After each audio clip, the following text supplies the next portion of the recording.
Баршаңызға қайырлы күн. Бүгін сіздермен қысқа арнап осындай қияр жабуды, яғни қиярды маринадтау әдісімен бөліскім келіп отыр. Видеоның соңына дейін қараңыздар. Мен ең алдымен қиярларымызды жақсылап тазалап жуып, осындай салқын суға бір түнге қалдырып қойдым. Яғни қиярларымыз суда тұру керек. Және алдын ала банкаларымызды жақсылап жуып, осындай манты пісіретін мантаваркаға булап алдым. Сонымен қатар бөлек ыдыста қақпақтарын да банкілердің осылай қайнатып залалсыздандырып аламыз. Және барлық қажетті заттарды алдын ала жуып, тазалап дайындап қоямыз.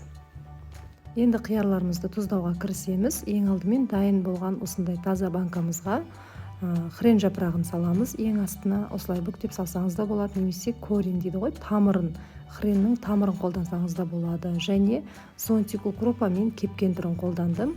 Бұның балғын түрі де болады. Және оның үстіне сарымсақ саламыз, 3-4 дана немесе 2-3 дана қалауыңыз бойынша. Және осындай қара горошек бұрышты саламыз. Және бізге кішкене ащылау ұнағандықтан осылай жартылай ащы болгар бұрышын 3-4 дана етіп кесіп алып салдым.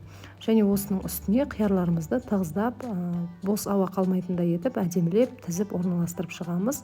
Қиярды да таңдағанда осындай қысқа және кішілеу сопақша әдемі түрін таңдағаныңыз дұрыс. Маринадтағанға өте сәтті болып шығатын қиярлар. Осылай барлығын орналастырып аламыз да бетін жауып қоя тұрамыз.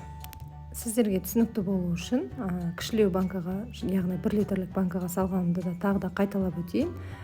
Банкамыздың түбіне хрен жапырағын саламыз, немесе корень саламыз. Және оның үстіне зонтик укропамызды саламыз.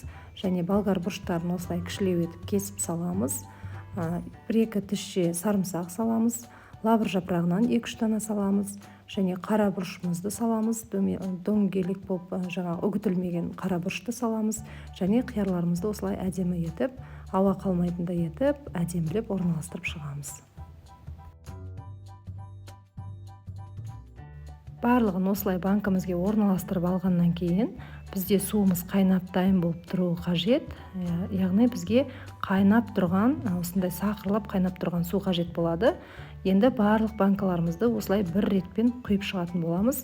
Және құйғанда өстіп асырып құюымыз қажет. Яғни қатты толтырып, кішкене төгілгенге дейін күтіп, құямызда барлығының бетін жауып, бірінші суымызды құйғаннан кейін 15 минут өткен соң осындай тесік крышканың көмегімен құйылған суымыздың бәрін төгіп тастаймыз. Яғни бұл судың бізге қажеті жоқ. Бұл бізге қиярларымызды толық залалсыздандыруға көмектеседі. Яғни сіздің қиярыңыз ашымай, атылмай сақталады. Келесі кезекте дәл осылай екінші рет қайталап, қайнақ суымызды құйып, сақырлап қайнап тұрған екінші қатар құямызда, және екінші ретте де осылай барлығын тағы да бір рет төгіп аламыз. Яғни біз ең соңғы этаптамыз, және осыдан кейінгі құйған суымызға тұзымызды салып, қиярымызды маринадтайтын боламыз. Біз барлық қиярларымыз үшін 2 қайтара суымызды құйып, төгіп дайындап алдық. Енді біз қиярларымызды маринадтайтын боламыз. Ол үшін бізге, егер 2 литрлік банка болса, үлкен ас қасықпен қатты толмаған 2 ас қасық тұзымызды саламыз, және де 2 ас қасық қантымызды саламыз. Ал бізде кішілеу банка болса, яғни 1 немесе 1,5 литрлік банка болса, оған 1 ас қасықтан тұз, 1 ас қасық қант салып шығатын боламыз. Дәл осылай барлық банкамыз үшін қайталап шығамыз.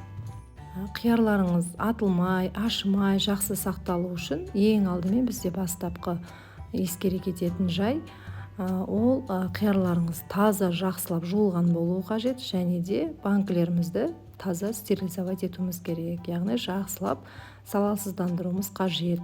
Барлығына тұз бен қантымызды салып болғаннан кейін үстіне шай қасықтың ұшымен, яғни өте көп қажеті жоқ, осылай уксус саламыз, яғни сірке қышқылын салып шығамыз. Менде 70%-тік сірке қышқылы, барлығына құйып шығамыз.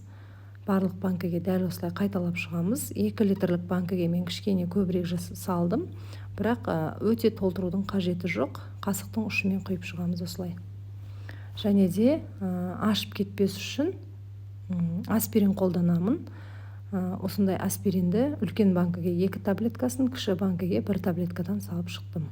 Біз барлық банкаларымызға тұзымызды, қантымызды, сірке қышқылын және аспиринді салып болғаннан кейін сақырлап қайнап тұрған ыстық суымызды құйып банкілеріміздің бетін жабамыз. Осылай толтырып құямыз және барлық банкінің бетін. Егер жабылатын болса, осындай жапқыштың көмегімен жабамыз. Бұрап жабатын болса, мықтылап, ауа кірмейтіндей етіп жақсылап жабамыз. Және де банкаларымызды керісінше төңкеріп, яғни басын төмен қаратып, бір тәулікке жылы жерге орап қалдырамыз. Яғни сол жылы одеяло немесе көрпенің астында өзі салқындап суы қажет. Біздің қиярларымыз осылай дайын болды. Видеоны қарағандарыңызға рахмет.